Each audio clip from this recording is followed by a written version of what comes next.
Hello, hello, hello. Carol C.C. Miller here, your kindness coach, peace activator, and global hugger, coming to you with another episode of Embrace Your Life. And it's easy to embrace our lives when things are going good, but we need to embrace the challenges as well. So I like having conversations with different people.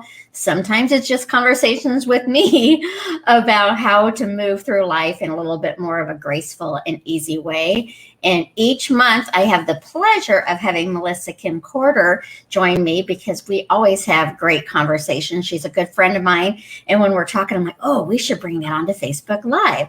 So I'm going to introduce her in a second, but I'm first going to read what inspired our conversation today.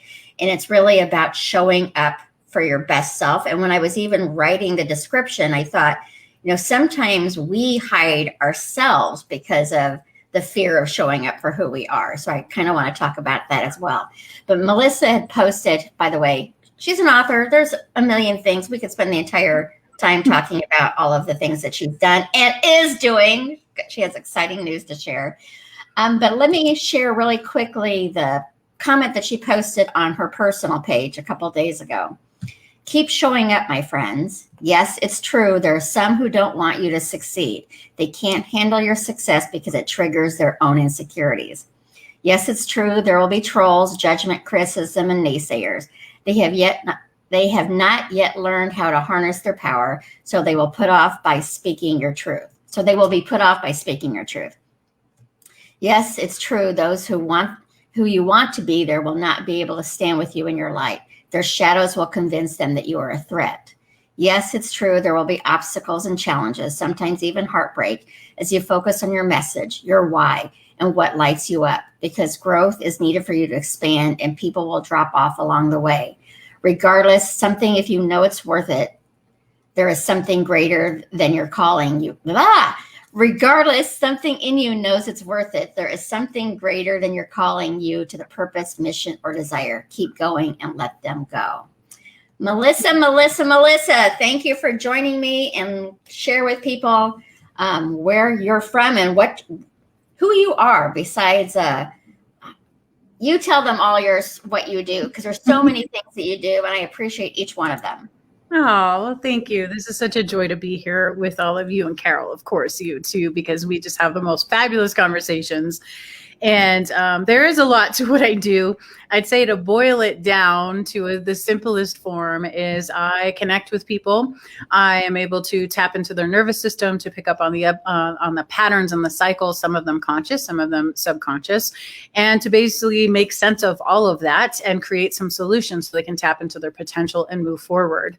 Sometimes that's working with archetypes. Sometimes it's working with the subconscious mind and blocks around I call it our emotional blocks around our financial glass ceilings as well, and being able to shift all of that, because I really feel we're here to make a difference. Money is not everything, but it's a part of the human experience.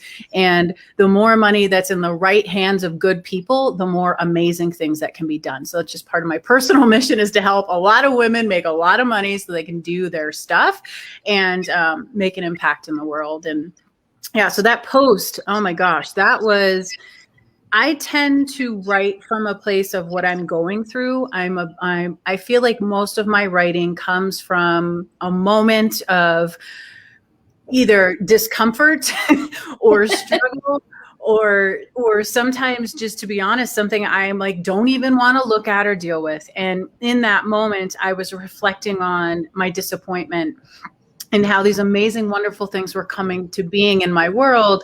And yet the haters, the naysayers, the ones that feel threatened by those things or don't tend to be able to do the work that we do, the inner work, so that they can show up a little differently. And I was reflecting in that moment when it came down to that post. And I thought, I can't be alone in feeling this. I can't be the only person that's struggling with wanting to expand in my life and my world and my business and taking these leaps and having these successes happen and learning opportunities and sharing it along the way and noticing, let's call it the feedback. Yeah. That sometimes comes through that. So that's sort of what prompted that.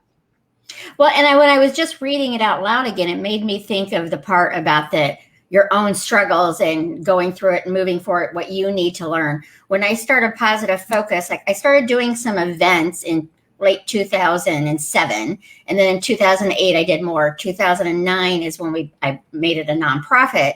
But when I first started, it was a full different idea of what I wanted to look like. I wanted it to be a physical space here in Chicago, offering events and things like that. And then as it moved, and I first had a couple of women in it with me, and one was a lawyer.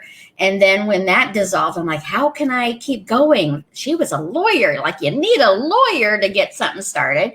And then another person, so that ended up being fine. Another person who came in was a contractor. So built, buildings and all those kinds of things. And the investment money you need to make buildings happen was a no-brainer for him, where it was scary to me. And then things happened where that ended up going a different way. But every person who has come in to my life from there to now I've just grown in different ways and grown in my own confidence. Like, yes, you can do this. And the right people will show up at the right time. And some of them are lifetime people. Some of them are reasons and seasons. But it's about knowing that it's not really about you when that, the relationship dissolves or whatever. So it's really been a big learning experience for me, because those two people were very early on. And I really I don't know how I can do something without their skill set and their knowledge base. So it was really important to learn to step into my own power with that. Absolutely. And I think there's so many different perspectives on power and what it means to us individually and collectively. And I feel like part of the human experience, at least I'll speak for myself in this, has been learning how to acknowledge the power I have within me, that it isn't about being better than or less than, or some of us have more, some of us, right? It's not like rationing out energy to people, and some of us have a lot of power and some have none. I feel like there's a lot of conditioning in the world that wants us to sort of believe that some people have all the power, but I don't believe that one bit in my being. And I really it's become a journey of how do I access that power for myself to be a force of good in this world, but more so to align with my authentic state of being, not necessarily a job or a role or a certain thing I have to do in this world, but more like, who am I? What does that feel like to be in touch with that part of me? What does it feel like to express that part of me? What does it feel like to try to hold that energy when the world around you is also showing you some mixed signals, when you do have a hater show up, but you also have the amazing people show up too, right? And so being able to hold that power and acknowledge it has been transformational. It's a learning thing. I'm learning this. This isn't something I'm way on the other side of. I'm learning how to access that power. And it is transformational, but it can be scary too, and overwhelming. And I think it's so important that I feel like a lot of people believe for you to succeed, that means I have to fail a little bit, or I have to be a little less than. Like, there's plenty of room for everybody to follow their passion and do what they want. And I tease a friend, I think you know her as well, Lisa Thompson. She's in our community, and she just moved to Hawaii, and I want to go to Hawaii. She went on a African safari a few years ago, so she shared me pictures. So I always tease her, I'm not jealous, I'm not jealous, I'm not jealous. Or I'll say, if I believed in jealousy, I would be jealous. But it's not, I'm like, I look at it when I see somebody succeeding, if for me, it's with integrity and, doing good work in the world, then it's like, me too, like, celebrate what they're doing and get yourself in the energy of that celebration, rather than why isn't it my turn, or what am I doing wrong, or what were they doing right, kind of thing. So I think it's so easy to get into comparison on people doing better. And you don't even know their story on how they got there, just because it looks on the outside to be roses and puppy dogs. It doesn't mean it necessarily is either. So absolutely, that's such a beautiful point. I've had some really interesting conversations with people over the years, and most of the time it comes to a client because we're on the phone and they feel safe to kind of show up and express and share what's going on. And over again, people will say, well, I just can't do it like you have, or I don't know how to share like you do, or I don't, and I'm like, whoa, hold up there. Because number one, you're not meant to, because may not be your authentic expression. But two, who's saying any of it is easy? Who's saying that I didn't wake up one day, I wasn't born with an audience of people and the ability to write and share my message and speak my truth. Just like the rest of us, I had my own trials and tribulations and opportunities for growth. But there came a decision of, I'm no longer willing to be a watered down version of myself. And I'm still trying to figure out what that even means. But in these conversations with people that would come up, comparison, like you're saying, would come up a lot. And I feel, and I did it a lot too. How come I'm not there? How come I don't have what that person has? And it's exactly what you said, Carol, too. Like, I wasn't necessarily jealous of them, even though I had a phase of that too. But it was more like I was so happy and excited for them, and had the awareness of, why am I not letting things happen for me? You know, I can be happy for them and acknowledge that a part of me is like, why isn't that happening for me? And I started to lean into that and go, what is that about? Instead of the reflection being a trigger of, I don't have this and they do, what is this inviting me to see? And it really showed me these little blind spots and areas where I wasn't showing up for myself out of fear, insecurity, doubt. And what was actually triggering me wasn't so much that they were having the things and experiencing them. It was that I was stopping myself, and I didn't want to see that. So that was something that was like, oh my gosh, okay, what's the next step here? How do I start to get in touch with that power and not compare, but let it inspire me instead? Does it make sense to say it that way? Absolutely. And I just want to let everybody know, I live in Chicago. It is in the low 40s in March. So it's beautiful weather out. So I have my windows open a little bit, and there's a motorcycle not too far getting ready to go someplace. So if you hear that, I apologize. But it's okay. We love motorcycles. It's a beautiful, beautiful day. So yeah, that totally makes sense. And I think at some point, you know, playing small can be a comfort zone thing, but in truth, that's more painful than stepping out and really showing up who you're supposed to show up as. Right. Absolutely. It is very painful. And I think it manifests differently, you know, for each person and how that is. Yeah. So I don't think you can see comments, but Jody is with us. So, and I apologize right now. I'm probably not going to say your name correctly. Orianki, welcome. It's good to see you here. And if anybody has any questions about how they show up in their own life, and Melissa and I have both done a lot of work around that as far as showing up for ourselves and helping other people show up. But I just think it's when the naysayers, how do you handle that? Because I would say when I think of the 4 agreements, the one that's hardest for me is agreement number 2, not to take things personally. And I'm far better at it than I used to be, but that still tends to be my trigger. I mean, it's usually when people are saying things, it's more a reflection of themselves. But how do you handle the naysayers or the people who are like the person or the experience that even made you write that post? Sure. So I will say I'm totally human like the rest of us, and it stings. It stings less and few and farther between as it happens. I really had to depersonalize it. And I think it really depends on the comment. It depends on the person, the situation. Yeah. For myself personally, it's a little bit easier, and this may or may not resonate with people, but it's a little easier for me when it's a total stranger because there's no connection there. Right. It's sort of like a drive-by, a weird drive-by experience of like, I'm just going to blast this negative stuff at you and there you go. Yeah. And I'm sort of like, okay, total stranger, thank you for your input, but you're not living in the arena of life with me. You're not someone that I value your opinion. And that might sound a little egotistical, but when it comes to something negative like that, that's sort of what I've trained myself to do. So it stings less. It's not that it doesn't bother me, but I do have this little bit of awareness or a reflection I have now when it happens. So for example, this happened not too long ago, maybe about a month ago. I got a Facebook message from, and usually you can tell because it's not even in your regular folder, it's in that other folder. Yeah. So when that happens, I'm already like, all right, it's going to be something weird. But it was someone just saying some nasty, nasty things. And immediately, here's the gift of this for me that may be a little different for others. I'm a feeler. I feel things very deeply. I feel them in my body. It's part of my work. It's part of how I help other people. And in the moment when I saw this message, I felt their pain. And then what I recognized is there's an opportunity. I can feel my own reaction to this nasty negative thing. And I also have a choice in how I feel their pain. It was just instinctual, very quick.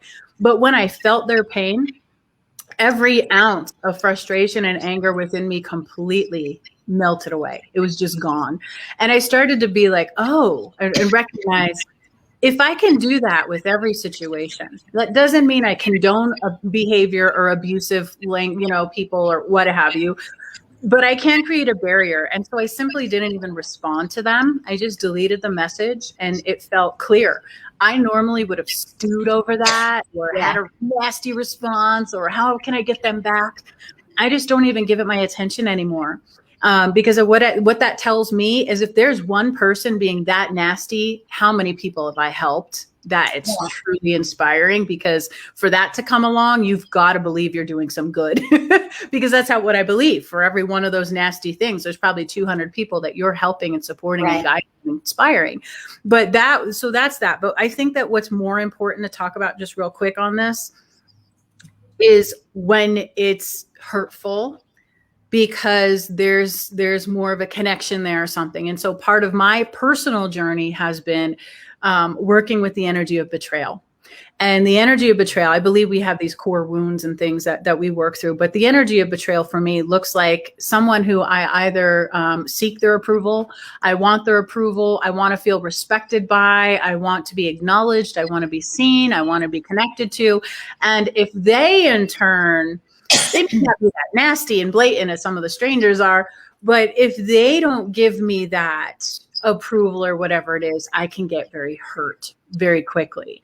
And I realized it's because there's this vulnerability in sharing who you are in such a public way. Doing what we're doing here. This triggers so many people. They don't know, they don't feel they can do a live. They don't know, like, what am I going to say? Who's going to listen? Who cares? Right. And we've just moved beyond those pieces. But there's other things at play, other vulnerability points. And when, for me, it's the triggers of people closer to me that I really had to work on releasing their opinions. And it's not even just, and I hope this makes sense, it's not even just the judgment and the backlash or the nastiness that can come with the naysayers and the trolls and the judgment, the criticism. Sometimes it's the lack of response. Sometimes it's the, 500 strangers saying, hey, congratulations. But the lack of response from people in your family or in your network. And that for me was a bigger obstacle than the naysayers. That's part of where that post comes into play, is I had to really unwind my conditioning and my beliefs about my innate value, or I was always going to keep hinging it on those people. And that's why when I didn't get that approval from them, everything in me was triggered and I would be sad and angry and upset. And my beautiful friends, you being one of them, would have to remind me, Melissa, look at the people who have shown up for you. Why are you bringing attention to the ones that are not there?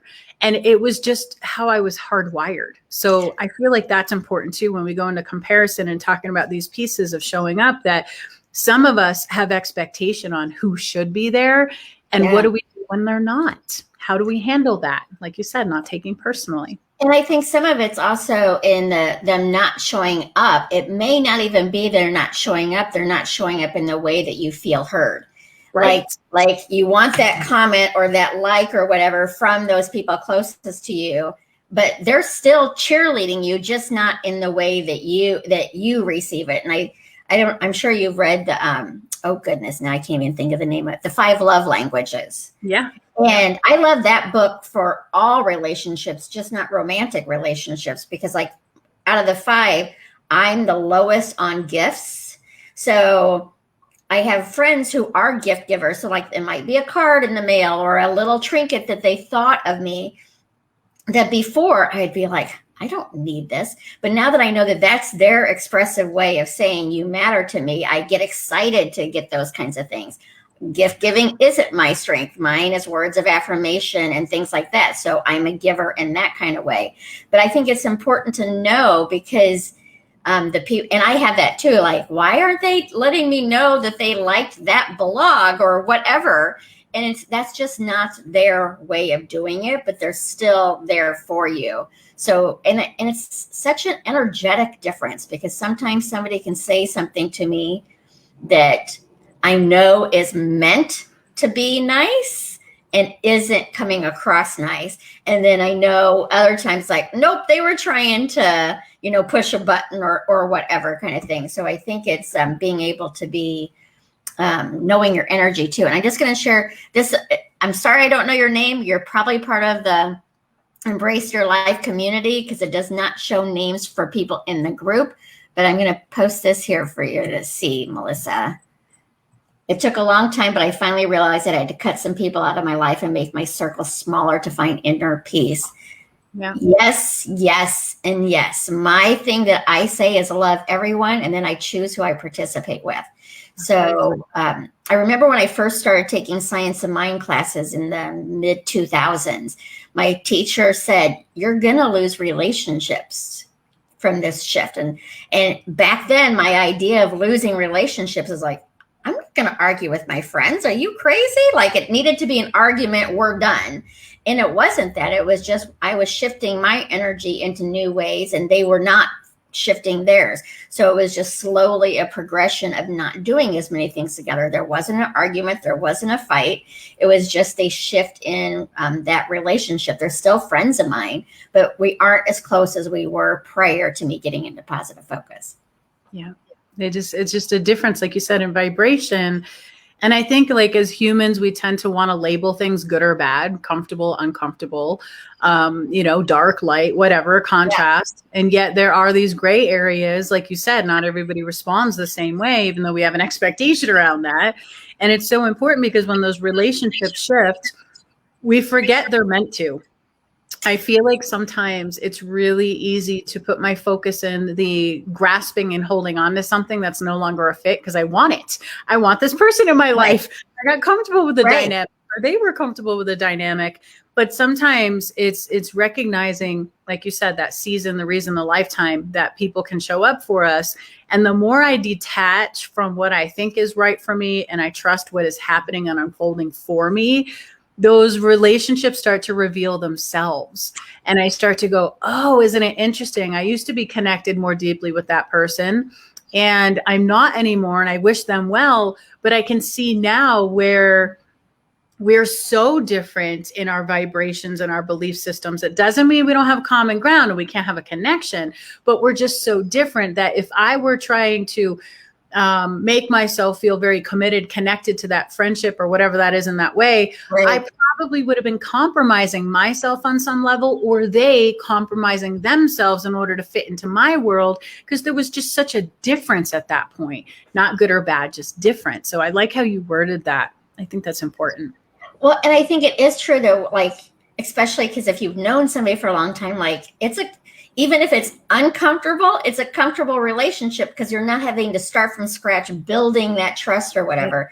I just had on my Facebook memories today, where I was at a book reading, I don't know, 5 years ago now, from a woman who wrote a book called Friendimacy.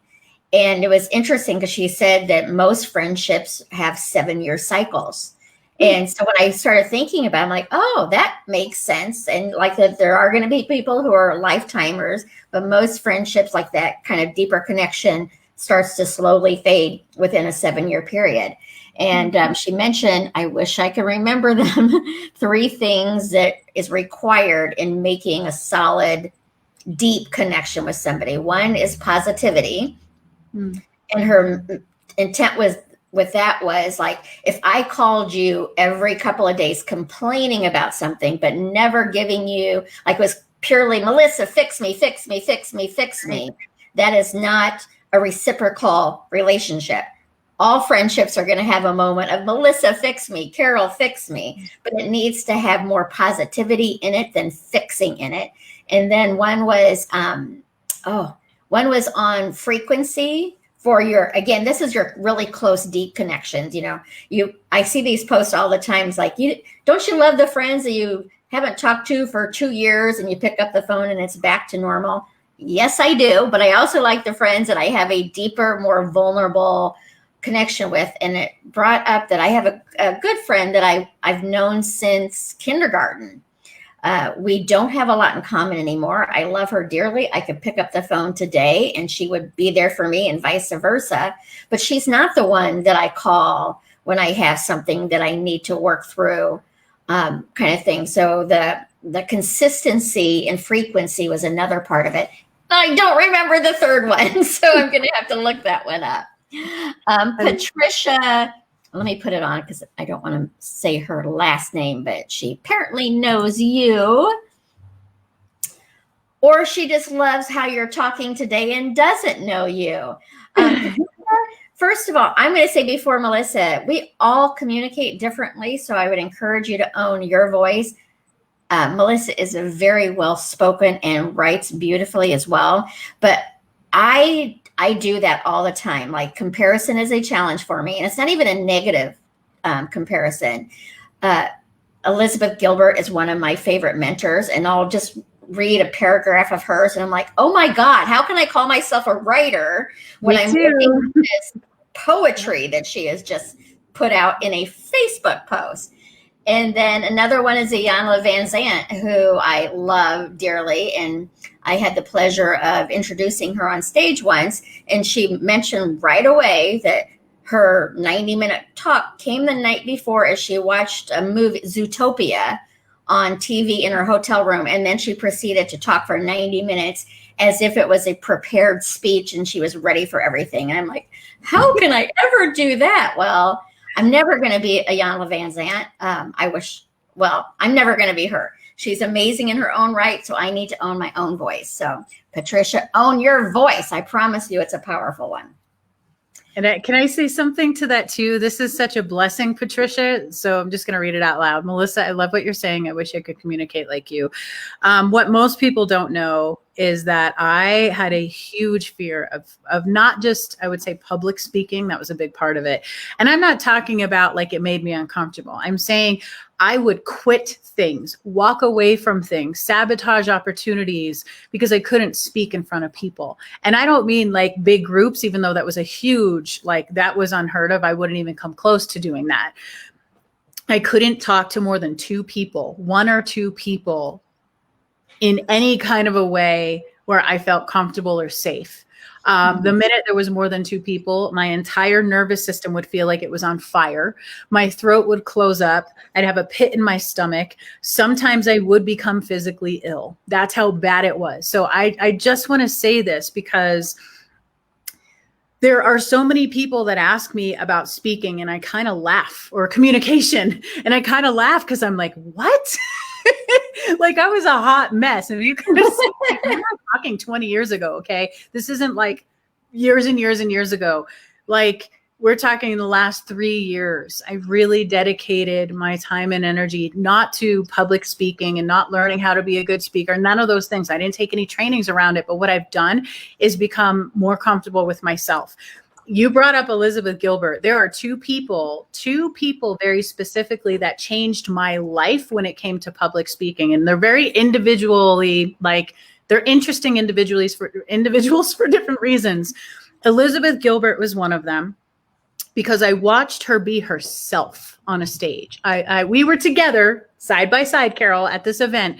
And I witnessed her. And this was 2 years ago? It wasn't that long ago. Yeah, it wasn't that long ago. It wasn't that long ago. And I just watched her and she tripped over her words a little bit and it didn't matter. Nobody cared. She was hilarious.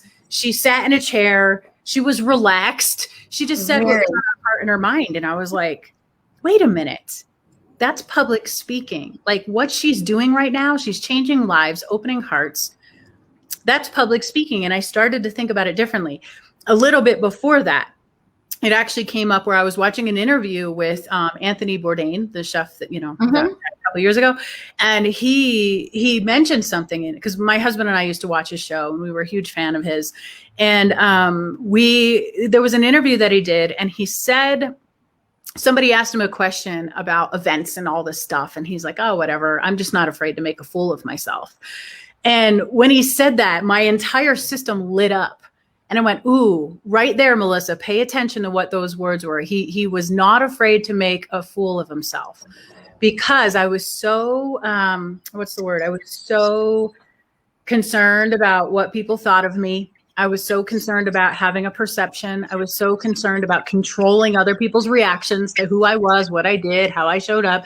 There's no way I could have made a fool of myself, because I wasn't willing to have that kind of freedom in my life. And so those two individuals, I learned from them and watched them in so many different ways and decided, what does that look like for me? So I don't necessarily act, I'm a little goofy and silly, but most of the time I think of that. Like, I have to be willing to let go of control, to not be perfect, to really deep into the heart of what I want to say and what I want to share, or it's not going to happen, because then I'll go to my head and I'll get stuck in the comparison, like you're talking about. I'll get stuck into all these things of what it should look like, what it should sound like, what it should feel like. If I express myself for me and me only, knowing it can help others in return, a ripple effect, that's different. Some people say focus on the audience. And I have to say, I disagree with that a little bit, because now you're still kind of putting your power externally, right? But if I focus on how the audience can be influenced by me being my most genuine, authentic self in the moment, that's where I feel like my power is. Not that everybody has to do it that way, but that I just wanted to share that, because what Patricia said just sort of prompted that within me. I hope that all made sense. I just kind of rattled it off. It did. It was just like that Elizabeth Gilbert event. I don't remember. It was 600-700 people, but you really felt like you were in a living room environment, just talking like she was. And I can't remember who she was with. Martha Beck. And they have completely different energy, but it's still, it just worked really well together. And it definitely just felt like you were sitting around chatting with them. There wasn't any pretense, and it wasn't a feeling of a rehearsed, practiced event either. So they laughed a lot. They laughed at each other. And another thing that I love about Elizabeth Gilbert is she shares like that, who she is, and that she's a mess on different things, and how she's grown in her own experiences.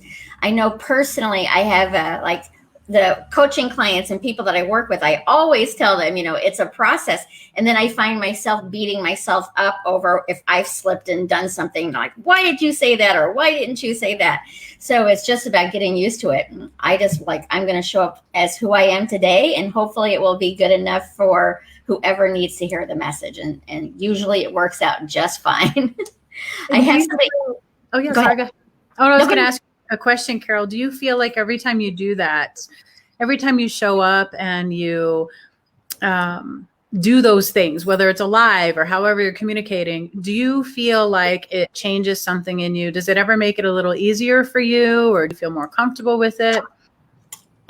It definitely makes it easier and a little bit more comfortable. But I was just thinking when you were sharing, I don't remember which story just recently, but I had an experience 3 years ago, maybe 4 years ago. I was at a concert. Excuse me. Michael Franti is one of my favorites. If he's anywhere within a driving range, I will go see him. This was pre-COVID, by the way.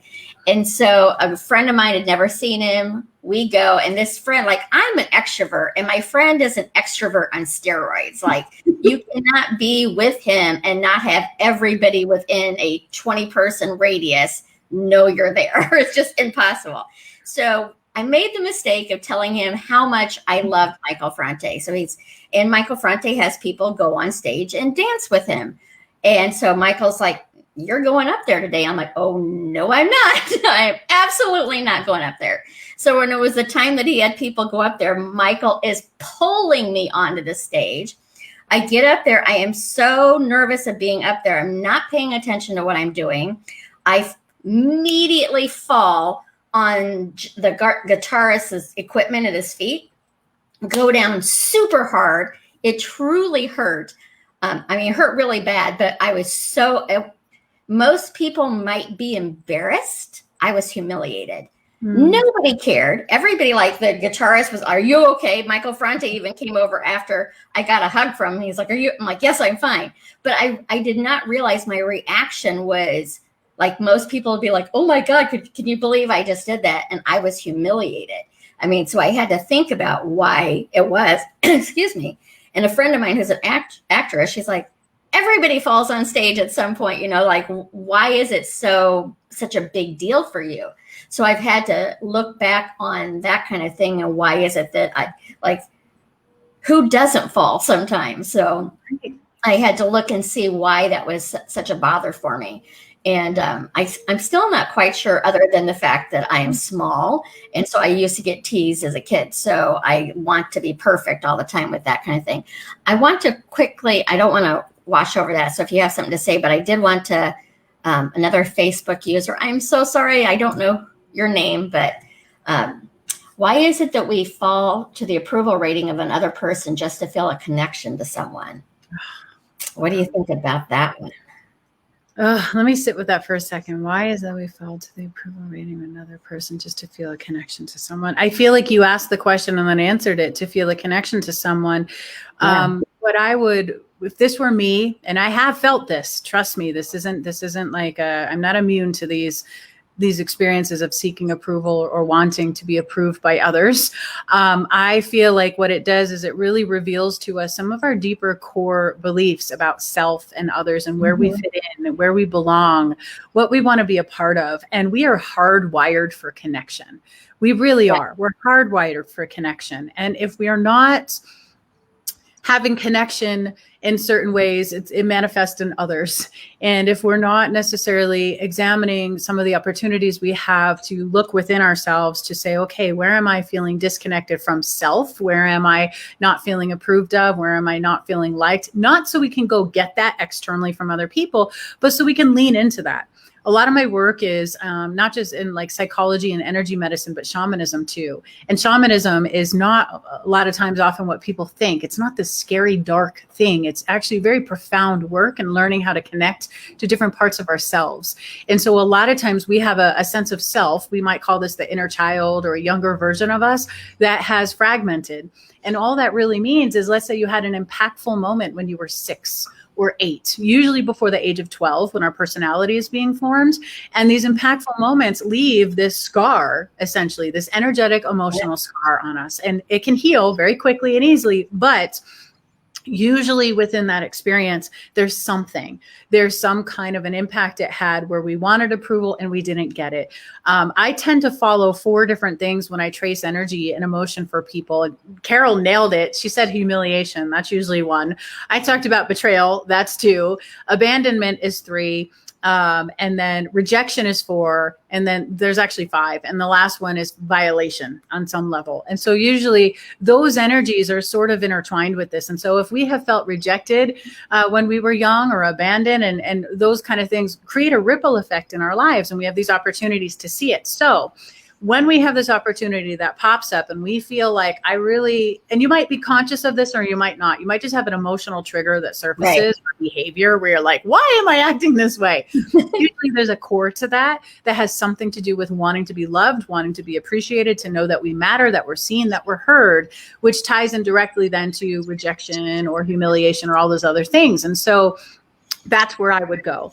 So for this beautiful person that shared this, I would say, where in your life is maybe possibly the energy or emotional response of rejection not fully healed yet? I don't like the word healed. Let's say unresolved, perhaps. And is there some work that you can do around that so that you're not then having that unconsciously manifest and project into your relationships, where you then create scenarios to try to connect with people that are unavailable for you? That's what comes through. Yeah, and I was going to add the healed or unresolved, to even be heard, like just to, that little person in you or that hurt, angry, it wants to be heard. And the more you allow that voice inside of you to be heard, it's going to help it dissolve as well. So I think it's important to do that work. And I also think, they talk about that obviously we need to be whole for ourselves, and that's where the main approval should come from. But we are hardwired to have connection. I don't think it's wrong to appreciate people appreciating you, but if that is your only source of self-worth, that's Right. where you need to go back into look into, why do I need that person's appreciation? I Right. love that person's appreciation, but do I need it? And if I need it, then I need to do some more self work on, why am I looking for it fully from outside of myself? Yes, that's so beautiful, Carol. And because not everybody can be that way for us, right? The things we Right. might want, they may not be capable of giving. And that ties into what you mentioned earlier when you were saying how with the love languages, and how you mentioned that, some people, the acts of service or the gift giving, and, this Yeah. is the way that might show up. But there are moments where people are not necessarily capable to give us what we truly want. And it doesn't make them bad. It doesn't make them wrong. There's just a disconnect in what we want, what we need, and what they're able to provide. And this is just a beautiful opportunity to go within ourselves and go, okay, can I give this to myself? And can I work on giving myself that permission versus needing that external validation on some level? And that's a process. I have to do that work constantly. I'm not all the way on the other side of these things we're talking about. I've moved through many of them, and I've overcome some, and then I've gone back to the beginning with some. And resurface. It's like, well, how did you show up again? I thought I was done with Right? you. But Dang it. I really do believe, and I talk about it all the time, that I look at life on a scale of 0 to 100, and because I teach on kindness and compassion, and like the 100 is probably like the Dalai Lamas of the world. And he probably has moments where he doesn't have kindness as well. But my guess is it's very minimal. And then there's the people at the 0 that I don't give name to, that either it's a personality disorder or their unresolved hurts are so bad that they hurt other people. So it's not that it's a right or wrong, but that's just my kindness, I try to stay in the 80 to 100. Most of the time I am there. I do slip out on occasion, rarely under 50, and it's generally pointed at me on being unkind to myself on, maybe a Facebook Live, I didn't say something, or I stumbled over words or whatever, that kind of thing. But it's really about knowing who you want in your energy, and how, I'm going to use this word, and I don't know that it's the right word, how healthy you are. One of the quotes that kind of drives me a little bit crazy is when they say that you are like the 5 people you surround yourself with. And so it's done in a lot of marketing sales things, like you need to surround yourself with people who are better than you. Well, what about those better than me people? They've had help getting there at some point. So like, I like having a hand up and a hand down to help whoever, like help me while I help others. But it seems to be like we're always trying to push ourselves higher, and then we forget about people who are still processing and working through what they need to work through. Now, if you're in a personal, vulnerable space yourself, then you're going to match their energy more than you're going to pull them into your energy. So it is really about maintaining your own space and your own energy, and not becoming a codependent, because codependency is quite easy to do, especially if it's somebody you love. Absolutely. Codependency, enabling, it's a slippery slope, especially if you're an empath or, just someone that feels very deeply. And, and I know, Carol, we share this trait also, where we tend to see the best in someone, and we can see their light, or we can sense their gifts, their potential, the qualities, the amazing beauty that they are. And sometimes we forget to witness and I'll speak for myself on this piece of it, but I can forget to be clear on how they're also really showing up and what they're showing me. And so even though I want to see all that potential, and I want to celebrate them, and I want to believe that, they're this amazing, genuine, whatever person in my life on whatever level, I have to also believe who and how they are showing up. And if it is less than that, I need to then go within myself and decide, how does this feel for me? Not to judge them or shame them, but to come from this place of, does this work for me? When someone is consistently showing up in this human way of revealing whatever shadows or personality things or whatever things are happening, I feel like we have choices to work with that, to maneuver that. And sometimes that choice is to not have them in the space because it's just too incongruent and doesn't work. Right. And other times there might be a balance of what it looks like. There might be some boundaries around it.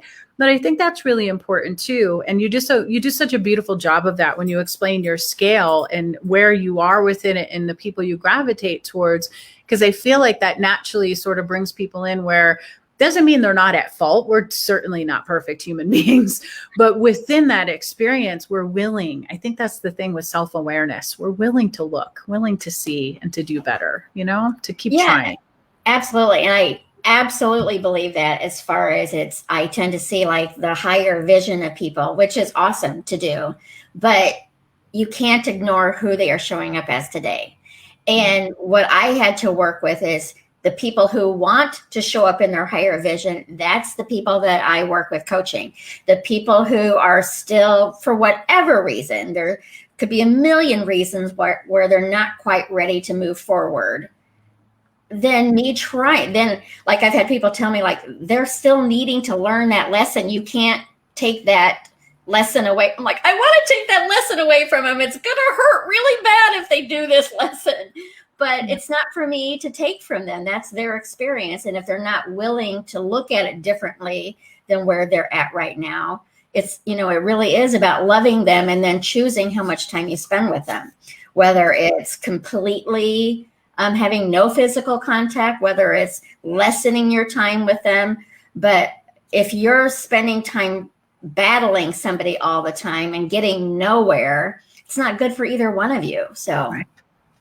Right. And to have courage to be the one that stops that cycle, because they may not be able to articulate it. They may not be able to express it to you, but on some level, there will be relief for both of you, Well, and it kind of goes back to the scale, because one of my clients had to fire somebody a couple of weeks ago. And I've always said, it's like, I don't even like firing somebody that I don't care for, let alone firing somebody that I personally like, but they're not doing the job that's necessary. And there are going to be some situations, that's why I like the scale, that could be completely blindsided. I think that most people who are being fired are in a position that they're really unhappy in that role as well. Maybe they need the money, so they're not going to quit regardless. But I don't know that too many people get fired that are completely blindsided, that love their job and was excited to show up and things like that. So I'm like, really, nobody wants to be fired, but at the end of the day, it's going to be helpful for her to find the right fit as well. So, and she told me it went really well. So I was very happy for her because she was so nervous about it. And I don't know of anybody who gets pleasure of firing somebody. I'm sure there are some in that 0 to 20 space who let me fire people for you. But the majority of people aren't so fond of it. So absolutely. So we have some more comments here. Let me see. I wish you could see them. Some hearts and things being shared. Juliana is here. She says, hello. Progress, not perfection, Mary Sue. Perfect. As I just say perfect. Not perfect, but progress, because I don't know anybody. I mean, I know I'm not perfect. So if we're expecting perfection, all we have is to set ourselves up for some disappointment if we're looking for perfection. Absolutely. Yeah. So Melissa, before we go, you have some awesome news that really talks about showing up for your best self too. And so share it and tell people how you were able to process it. Oh my gosh. Okay. So this is interesting. One of my journeys in this life experience has been celebrating successes, because usually in the past, I would keep things to myself. I didn't celebrate wins and successes because I didn't want people to think I was bragging. I didn't want to be a target for their rejection or their projections or whatever. And so I really struggled for a long time to celebrate things. And so I kept things very internal or kept them very close to me. There was just very few people that kind of knew what was going on in my mind or in my world. And recently, there was an experience that I knew I wanted. I've wanted this for 10 years, minimum of 10 years, maybe even longer than that. And it wasn't until about 6 months ago that something in me, I just woke up one day and was like, it's time. It's time to pursue this dream. It's been a goal. It's been in your heart. The conditions in your life are now conducive to this. It's time. And that terrified me. And so what the goal was to go back to school to get my doctorate and in psychology. And I was afraid of that, not academically. I was afraid of what would have to change in my life. I was afraid of, I just started getting a handle on the student debt I already had. I was afraid of like all these factors that were a part of it, but this desire, this dream just wouldn't go away, no matter how I tried to force it out of my life. And so, you know, it's been something that I recognized is that when I have something close to my heart, I'm someone that doesn't let myself get attached to certain outcomes very often, because I know that so often things are happening for us, right? But Right. this was one. I was like, I'm not letting this go. I'm not letting this sucker go. I'm attached. I'm committed. It's, you know, but with that came fear. What if I don't get accepted? What if they reject me? What if I'm not good enough? What if I'm not smart enough? What if I can't handle this? You know, what if it's too time consuming? What if it puts me into financial ruin? Whatever. I had all these stories in my head. And I was so triggered the last couple of weeks because it was getting closer and closer. I had to submit so much paperwork, and every piece of it triggered a new level of anxiety and stress for me. I had to do a lot of writing for this to submit an application. And every level it challenged me. And then asking for help. I had to ask people to write letters of recommendation. I had to do these things that so pushed me outside of my comfort zone. And all of that made me really scared because I found myself in a position where I was extremely attached to this outcome.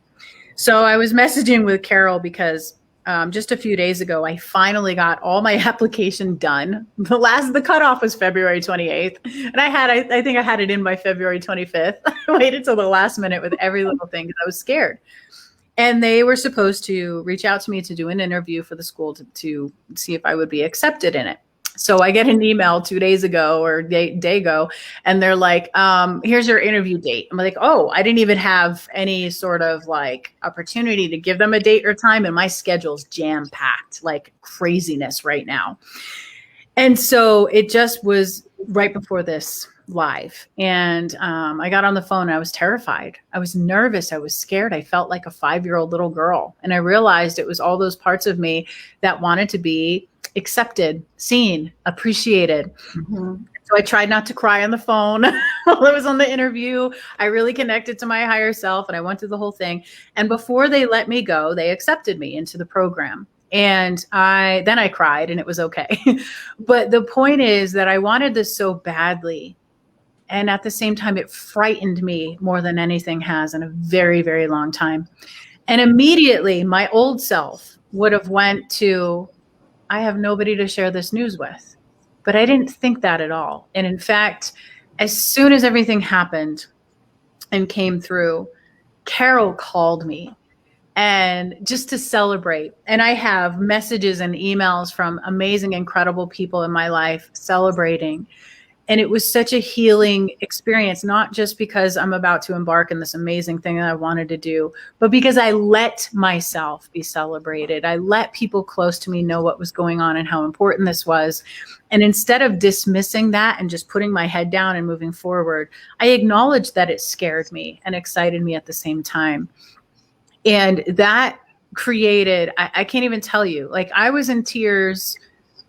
I was in tears, not just because of this coming together, but Carol calling and being someone to be with me in that moment. And I have people now today in this moment that can do this with me, also showed me that I was now willing to learn how to receive the things in my life I really wanted. There would have been a time, I did this with my bachelor's degree. I had no graduation.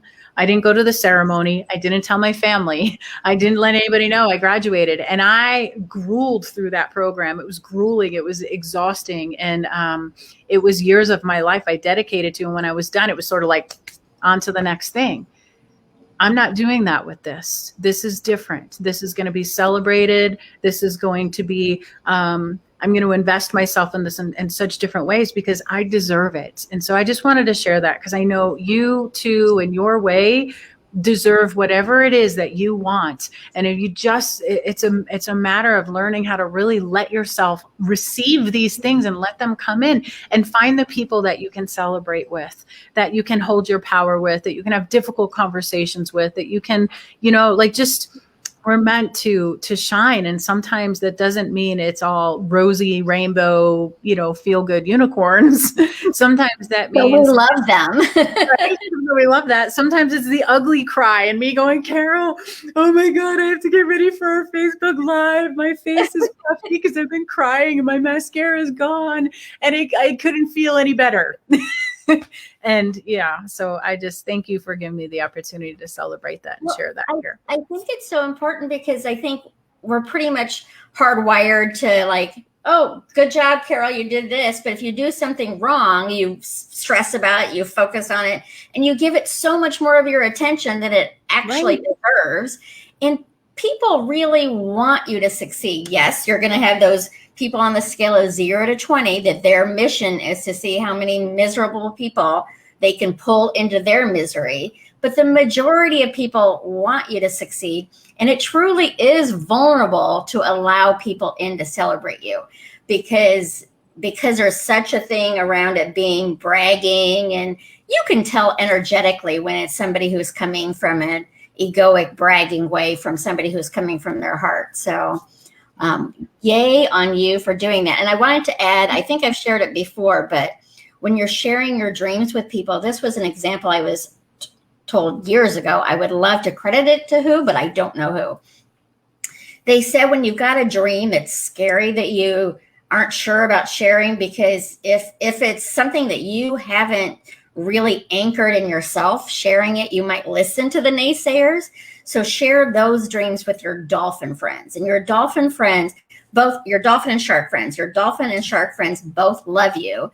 Your shark friends are coming from fear. So they're going to say, no, you can't do that, because they don't want to see you fail. Your dolphins in the water, if a dolphin is hurt, the other dolphins surround them to protect them. When there's blood in the water for sharks, they attack the fear. So if you're not anchored in your dream yet of getting your PhD, then you're going to share it with those people that you know are going to say, okay, this is awesome. I'm excited for you. They still might ask you some critical questions that maybe you haven't thought of, but it's going to be in a way just to make sure, have you thought of this? Are you ready for this? And that kind of thing. But they hold that vision and dream for you, where your shark friends, and they love you. I'm not saying that they're even your protagonists or people who don't like you. They love you. Lots of times they're parents because they're afraid for you. So they want to protect you before you get hurt. Your dolphins are like here to help push you along, and they're going to be with you if you do get hurt. But so that's something that's really been helpful for me to know when I have a dream that some people might think is way out there. It's like, okay, this person I am safe to share it with because they're going to be my cheerleader. This person wants to be my cheerleader and hold me back to keep me safe. So that's the person I'm not going to share it with right now. And then when you're anchored with it, that it doesn't matter who says what to you, then you can share it with the world. That's right. I love that. It's huge. It's huge. And it's really an intuitive process of discerning that for yourself, because sometimes we have a little guilt that comes with that, a little guilt that we might feel when it's like, when we realize, oh, you know what? I feel ashamed or sad or something else that I can't share this with this person. Instead of, it's just information. It's just neutral information. You're not judging them. You're just also not you're giving yourself the grace to be surrounded with the right energy at the right time you need to grow and nurture that dream, versus the energy that's going to make it a little harder to do that with. And so that's helped me, because there's some incredible people in my world that I will not go to when things like this happen, because they're going to tear it down. And again, it's sometimes from love. Sometimes it's from love of like, oh my God, are you sure you want to do that? That's so crazy. That's so expensive. That's too much. No, not for me. It's not. Thank you for your opinion, and not for me. So yes, my dolphin friends and sometimes the shark friends are family members, colleagues, bosses, whatever. It doesn't matter. But what does matter is trust your intuition, because you innately know who to share what with. It's doing the work on what happens when we don't honor that. And I've had that where I was like, I went and I told so-and-so about this thing, and they couldn't support me the way that I wanted them to. So then I felt the disappointment, that I was angry, but I was more angry with myself, because I just wanted that approval. So I brought it to that person and they smashed it, which is what I knew they would do. But the little girl in me didn't know how to stop that process. And so that's where I think our inner work can be like take on a whole new level. Absolutely. And not only the little girl in you, but also the person who sees the higher self. So it's like, maybe this time they're like, they're not, but maybe this time they're going to show up in that higher self.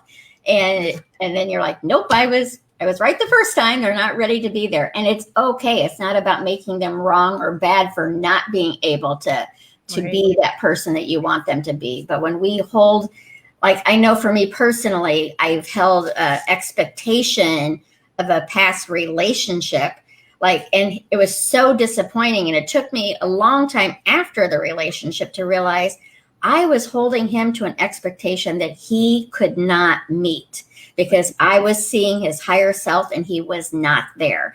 So it wasn't like he did these things to me. I allowed it because I wasn't willing to see where he was right now. So it's, taking your ownership into it too. And that's not necessarily fun. Not at all. And it can be painful. It can be painful, but it can also be extremely liberating and self-honoring to let yourself have that experience, after the initial discomfort or sadness. And, one of the things I tell my clients too is it's okay to grieve the relationships you thought you were going to have. Yeah. It's okay to grieve the ending of a connection or friendship, because you're sad that it's not going to carry on the way it is. And there's something very honoring about that, whether it's a ceremony you do or something else, just honoring that connection, because it did bring so much into your life. But we tend to look at the endings and let the ending define the whole journey, when it was just a small snapshot. So if you can do a ceremony or something to really honor the relationship and let yourself grieve the transition of it, then I feel like sometimes it's easier to open up into the wisdom of what it taught you and what's here for you and the new things that want to come in. And yeah, that's been helpful for me to do ceremonies and things around those connections with people. Yeah.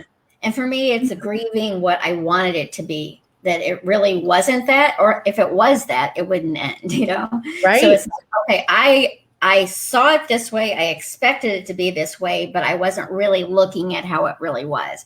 So it's not grieving what truly was. It's grieving for me what I wanted it to be and what I chose to see it to be. But it's like, that's not really in reality. And I think it's so easy to do that with friends. Like, you're looking at their relationships, whether it's a friendship, a romance, or whatever. You're like, how are you in relationship with this person? But then when they're looking at you, they're like, how are you in relationship with this person? Yeah. So it's kind of easier to see it from other people. But, Absolutely. It's really about self-reflection, deciding who you want to spend your time with, and how you can support the people that you spend your time with while not making the other people bad or wrong. It's just not a good fit. There's nothing wrong with things not being a good fit. That's right. Absolutely. Alan is here. Hello, Alan. Let's see here. The inner child can be stubborn and show up at the worst time.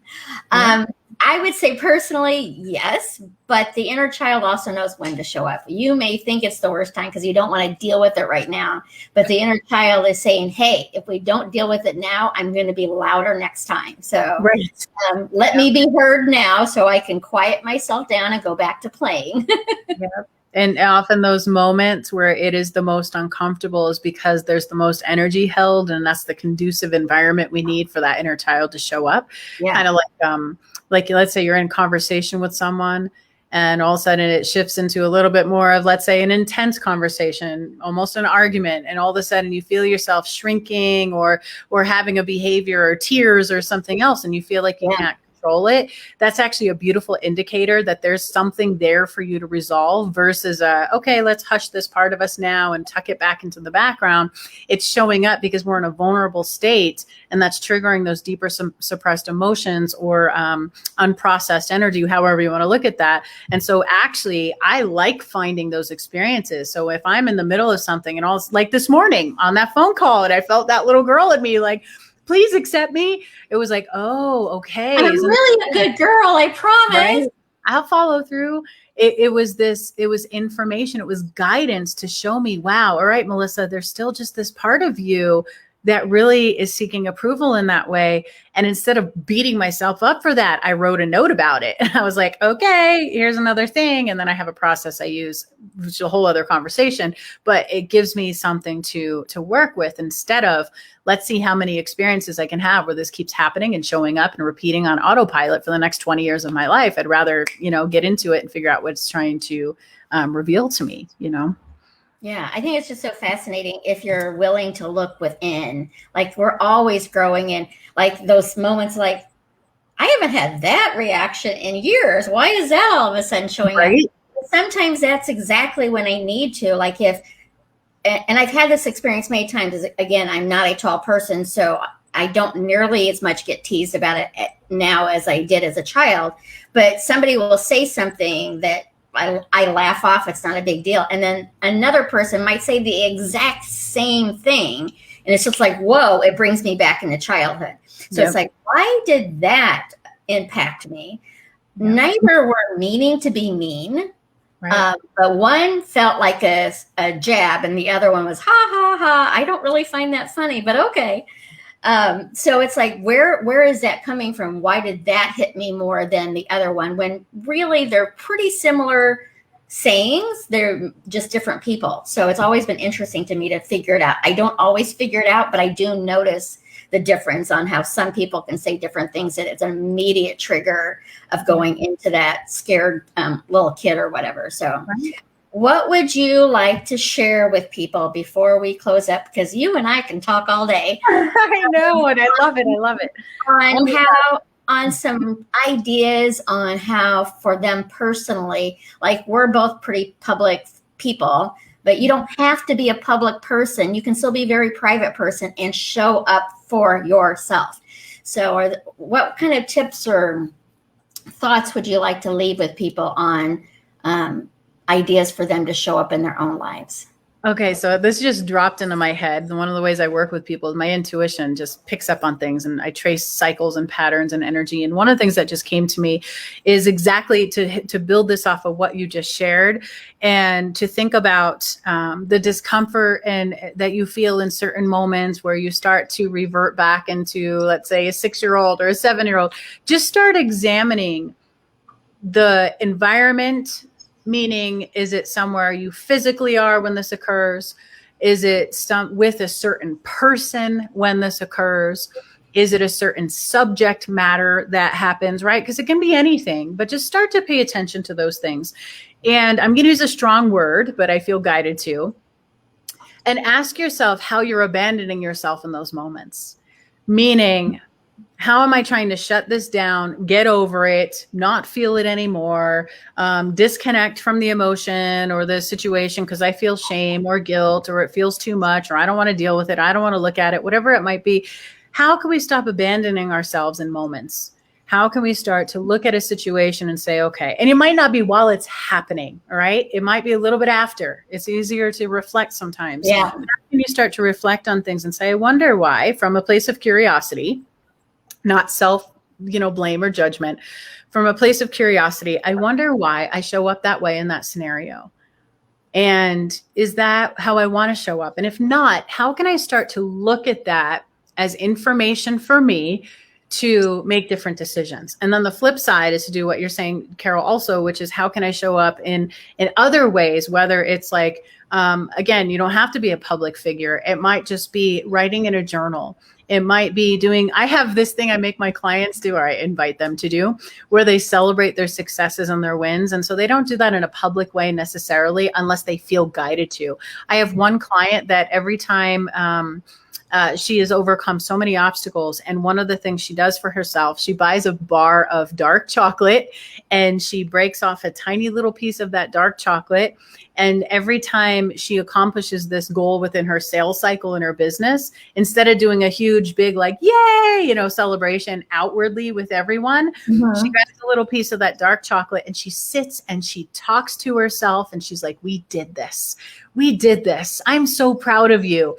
And that act for her, even though it's internal, she's totally showing up for herself. She's totally showing up for herself. So how can you reflect on what's uncomfortable, but then bring energy and awareness to what is working, what you are doing right, what you are doing well, and celebrate it in whatever way feels good to you, internally, publicly, through your journal. I tell people jump around. I have this saying, it's jump around like a wild woman. That's where my company name came from, because what happens is you start reprogramming your nervous system, and all of a sudden celebration starts to feel good instead of bringing you into being a target with attention, right? Because sometimes we have unconscious patterns around that.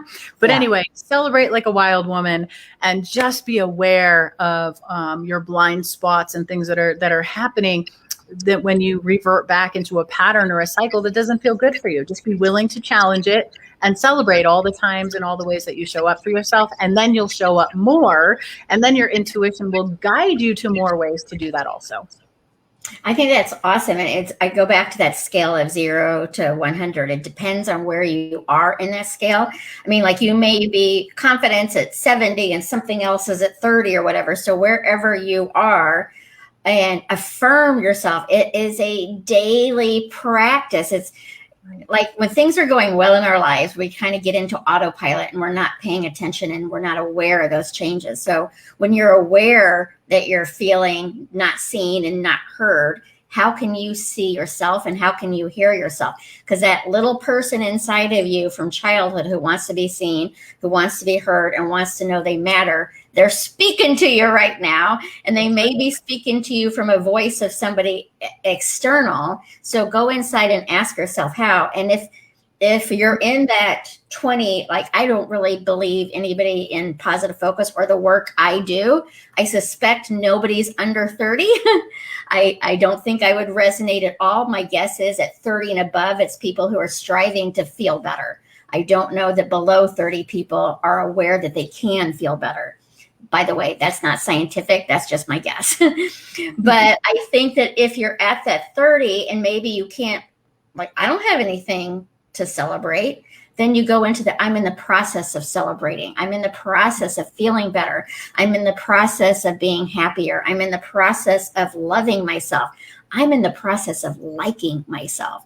So, because life is always going to be a process of things. So you want those affirmations to be a step above where you are, but they still need to be believable. I used to because I love affirmations. I've got lots of them over here and all sorts of different things. But a positive affirmation can still be BS to you. Like you can say, I am the most loving person in the world. And that's a positive affirmation. But if you immediately go, I just yelled at somebody in traffic yesterday, that's not true, then it's not a good affirmation for you. So it still needs to be a stretch from where you are, but believable. And I think it's just important to know that you're worth feeling the power of being seen and being heard, and to know that most people want to hear you and see you. The 30 and belows, they may want to keep pulling you into their 30 and below range, but most people want to help you move forward and feel better. Absolutely. So, absolutely.